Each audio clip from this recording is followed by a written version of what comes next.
So the Lost Dutchman, or the Lost Deutschman, because he was German, and the word for German in English is Deutsch. So he's not Dutch, he's German. A lot of stories about him, a lot of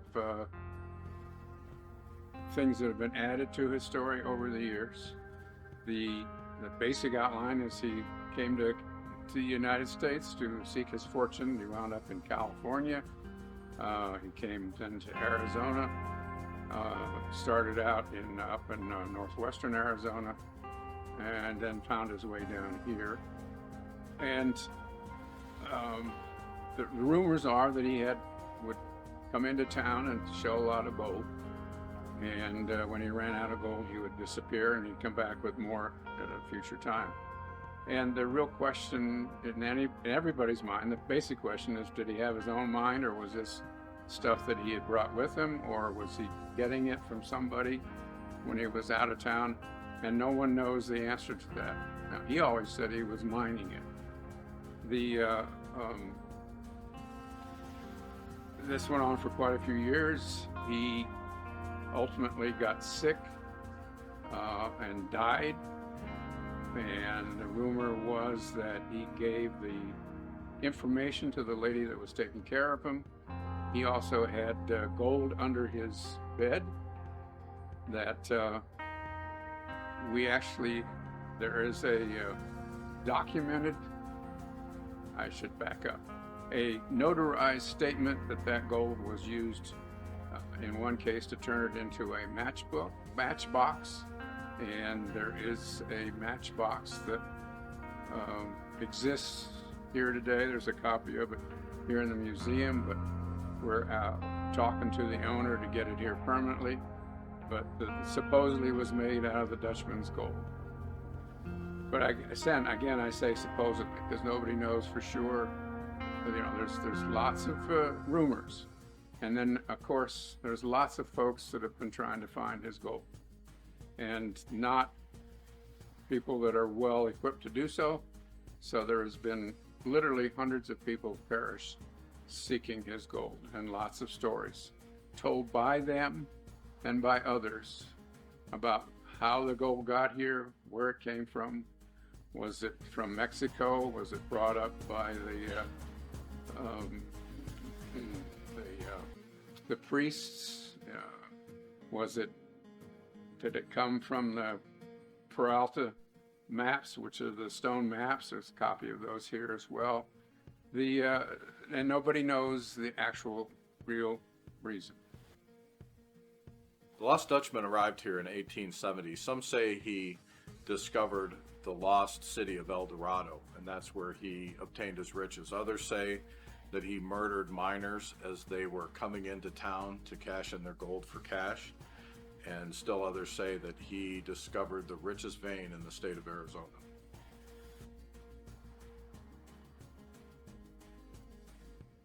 I'll tell it how I know it. So, Lost Dutchman, his name was Jacob Waltz, and he was born around 1810 in Germany. He immigrated to the United States, and he traveled from goldfield to goldfield across the United States, starting in Georgia, working his way over the continent to California in 1849, and worked the goldfields of California along the American River for a while. Then he backtracked over to Arizona, first to La Paz, and then to Prescott, where he filed 2 gold mining claims over there. Then he settled south over in Phoenix and became a farmer, essentially. He took up on an expedition into the Superstition Mountains. It was a military and mining expedition which ended in failure. They didn't find anything. They were searching for what's known as the Lost Dock Thorn Mine. But when the outfit disbanded at Fort McDowell, the Lost Dutchman re-outfitted himself, set out alone into the Superstition Mountains, and he went all the way to the eastern edge over by what's now modern-day Globe. He decided to backtrack through the mountains again, still searching for this mine, this incredible wealth of gold that was found before, when his outfit was attacked by a band of Apaches, and they burnt his outfit. They ran off his mules, and he actually had to hide up in the caves for a little while, for a few days actually. When he decided it was safe and the Apaches were gone, he started striking out on foot, making his way back to Fort McDowell, which was the closest military post in the area. He found a trail which had seen some recent use, and he followed it all the way to the source, and there was an encampment there. There was a fire going, and he didn't stay there long before 3 Mexicans approached him, and they were a little unnerved or uneasy about seeing a stranger in their camp, but they were happy that he wasn't Apache. And he assured them in Spanish that he was friendly, he didn't mean them any harm, and the Mexicans said that they were actually working a mine that had belonged to their family around the time when all of this land used to belong to Mexico and Spain. So this was their family mine. All they had with them was a couple of knives and really old antique muskets by that time. But the Lost Dutchman had a brand new double-barrel shotgun. This was around the time of the 1860s, so right around the time of the Civil War. So a lot of repeating arms didn't come about until the end of the Civil War. So the Mexicans said, we'll take you on, we'll pay you very handsomely as a reward for working the mine and protecting the mine from the Apaches, because the Apaches were all throughout the Superstition Mountains and the Tonto Range. They raided the Gila River villages of the Pimas quite often. So the 3 Mexicans took the Lost Dutchman, or Jacob Waltz, to their mine, and this is how he described the mine: that it was a narrow incline shaft, but not so easy that, an old man couldn't find his way down. And that the vein was actually about 18 inches wide and ran for almost 20 feet. And he just couldn't believe his eyes. So he spent most of his time in the United States trying to find gold to make him wealthy and retire, but he was always last to get in line for the smallest claim at all these places. He was running into dead end after dead end, and then just like that, he's inside of an extremely rich gold mine. So he helped work the mine for a little while, and then the Mexicans said, we are running out of supplies, we got to go to Fort McDowell. So 2 of the Mexicans were actually packing up the animals to make the trip. The 3rd traveled back to the mine to cover up the entrance with brush, just in case any passerby who accidentally came across the area discovered the mine. They didn't want that to happen. So Jacob Waltz waited for the 3rd to go away. He waited a while, and then he grabbed his double-barrel shotgun, put his bedroll in front of the muzzle to muffle the blast, and he shot the 1st Mexican in the back. The 2nd Mexican spun around and was in shock, and Jacob Waltz put the 2nd barrel straight into his chest. Dropped him instantly. They both died instantly. And then he reloaded his shotgun and crouched down behind a boulder and waited for the 3rd Mexican to return. It took him a while because the mine must have been some distance away. Maybe a half hour, 45 minutes must have passed. When the Mexican passed by Jacob Waltz, who was crouched behind a group of boulders, he stood up, spun around, and shot the 3rd man in the back, and then became the only owner of the richest gold mine he has seen since his arrival in the United States. And from that point on, he essentially murdered 3 men to acquire the mine, and then throughout the span of later years, he killed 4 more to keep it. That's a pretty accepted number for how many people he prevented from continuously mining his mine. He made 3 caches, 2 small caches, 1 large cache, and when he died in Phoenix in 1892, he had what was left of the 1st cache underneath his bed, and it was about 48.5 pounds of, pretty high-grade gold ore. And it was enough. Let me see, $1 in 1892 could buy you a bottle of whiskey, it could buy you ammunition, it could buy a lot. $1 doesn't buy you much today. But he had 48.5 pounds of gold ore under his bed, and gold was about $20 an ounce back then. So that's a lot of gold. And when you're looking for the Lost Dutchman mine, you gotta remember, this guy was an old man traveling through hostile country that had Apaches everywhere. Kind of like going, let's put an old man in Afghanistan and say, go mine, you know. He was a tough guy. After he killed the Mexicans and got sole possession of the mine, he didn't go back immediately to mine the mine. He still had to go to Fort McDowell because the Apaches burnt out his outfit. They stole everything.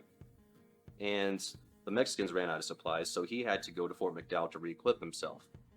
Instead, he went to Phoenix for a year. And he went back 2 winters later because he didn't want to go back to the mine, find the relatives of those 3 Mexicans who were working their family mine, which was probably a Peralta mine, because the Peralta family is a predominant family in the Southwest. After he went back to the mine, he decided to call upon his nephew who was living in Germany.